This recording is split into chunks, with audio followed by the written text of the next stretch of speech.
Nos seus 19 contos, Molika trata de personagens que passaram por momentos decisivos em suas vidas e que, depois de viver tempestades pessoais, nem sempre conseguiram voltar à tona.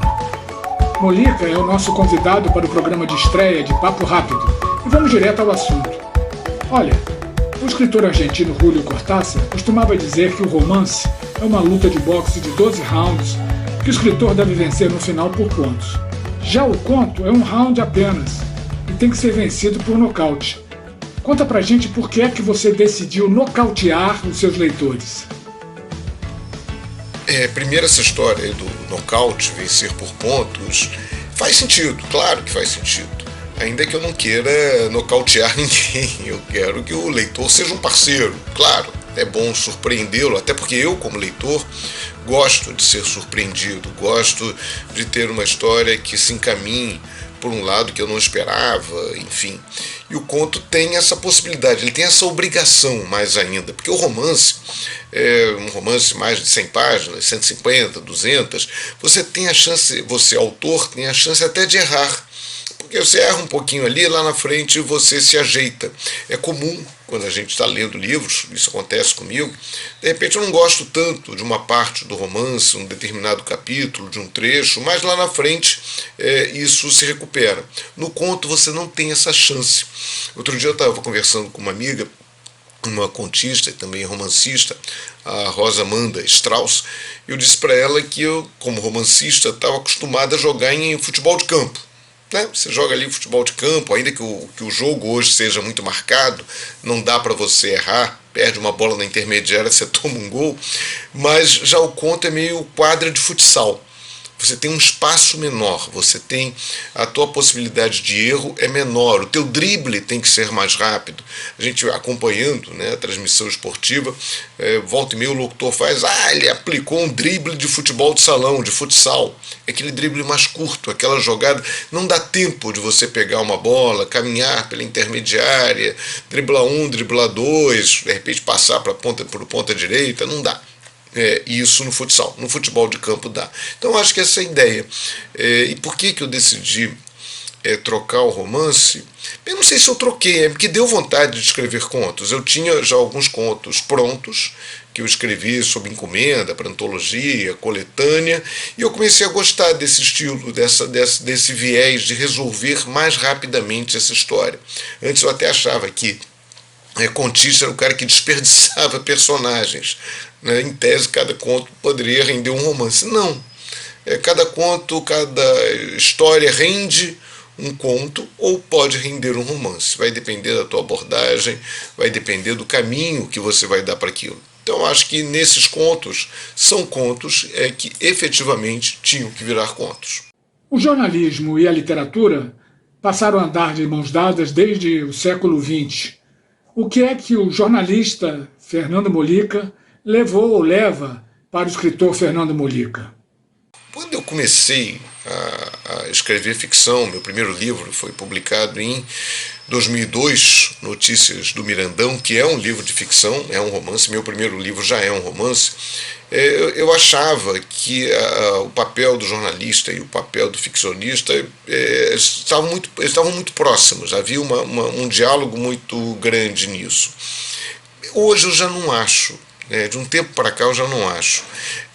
Claro que você tem a questão da escrita, como o jornalismo me deu essa possibilidade de aprender a contar histórias. Você conta uma história cada vez que você faz uma reportagem, isso ajuda. Tem a questão do texto, uma certa simplicidade no texto, não ter medo da tela em branco, ou do antigo papel em branco. Isso ajuda, mas as perspectivas são completamente diferentes. O jornalismo ele tem um compromisso moral, formal, institucional. O teu viés, ao contar uma história jornalística, você sempre vai ter como referência a lei, você vai ter como referências práticas sociais mais interessantes. Ele tem um compromisso com as instituições. Já o romance não. O romance ou a ficção. A ficção ela é muito mais livre nesse processo. Eu dou sempre o exemplo, aquele personagem lá de São Paulo, que foi condenado por matar a filha, o Nardoni, eu acho, é um personagem espetacular. No jornalismo, né, e eu como cidadão também acho isso, é um cara que fez algo impensável, tem que ficar preso sei lá quanto tempo, o tempo que for. Como é que o cara mata a filha? Enfim, isso como cidadão. E o jornalismo representa esse meu papel de cidadão. Agora, como ficcionista, ele é um personagem muito interessante. O que leva um ser humano a matar a filha, a jogar a filha pela janela, uma criança? Isso para um personagem de ficção é espetacular. Eu digo sempre brincando que o Edmundo, né, o jogador, o ex-jogador, que nunca foi um bom cidadão, nunca foi um exemplo de bom cidadão, ele é um personagem muito mais interessante do que o Zico. Né? Não é porque não é por eu ser botafoguense, não, é porque o Zico fez, né, quase tudo certinho, a vida dele, a vida equilibrada, tal, probleminha aqui, outro ali, mas é um exemplo, né, pode ser tomado quase como um exemplo de cidadão. E aí, como personagem da ficção, ele não é tão bom. O Edmundo é melhor. Então, eu acho que essa é uma diferença. Eu separo muito bem o que é escritor e o que é o jornalista. Como diria um velho chavão do Zósimo, né, aquele colunista, Zósimo Barroso do Amaral, ele dizia: não convidem para a mesma mesa fulano e Beltrano, para dizer que os caras estavam brigados. Então, assim, eu não convidem para a mesma mesa o Molica escritor e o Molica jornalista. Você criou uma playlist como uma trilha sonora para Náufragos, que vai de Beatles a Trio Los Panchos. Qual é a sua relação com a música? Você escuta música quando está escrevendo? É engraçado, eu gosto muito de música. Eu não ouço música quando eu estou escrevendo.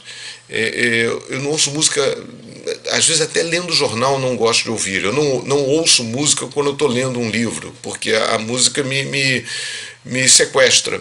A tendência que eu tenho é de ficar prestando atenção na música e esquecer aquilo que eu estou lendo. Então, escrever nem pensar. Agora, isso não impede de ter uma ideia musical. Até nesse meu primeiro livro, lá, o Notícias do Mirandão, eu até separei partes do livro em primeiro movimento, segundo movimento, terceiro movimento, procurando dar uma ideia de sinfonia, essa ideia de que você tem uma parte que vai com determinado ritmo, aqui você tem um outro ritmo, ali você tem um outro andamento, você tem uma outra história. Eu gosto dessa ideia, né? Eu gosto de tentar passar no livro, no jeito de escrever, no jeito de contar a história, algo musical, que aquilo ali remeta a uma ideia musical. Mas isso, eventualmente, faço citações a músicas em livros meus, é muito comum, mas não é algo assim não é algo que eu ouça, não é algo que eu diga, vou fazer assim, estou ouvindo essa música, não, né, isso não é. Eu já tinha feito, quando eu lancei há 2 anos o Elefantes no Céu de Piedade, que é um romance lançado pela Patois. Eu fiz também uma playlist, mas ali era mais fácil, porque o romance se passa na época da ditadura, então dá para fazer chamadas canções de protesto e também músicas que elogiavam a ditadura. Isso dava para reunir, eu fiz isso na época. E agora foi bem mais específico, eu peguei, foram músicas que de alguma forma ou de outra têm a ver com o livro. Ou elas são citadas explicitamente, que é o caso do Sabor a Mim, um boleirão, que dá o título a um dos contos, o conto que fecha o livro, ou músicas que são apenas mencionadas ou citadas de uma forma ou de outra. É mais a ideia da trilha sonora.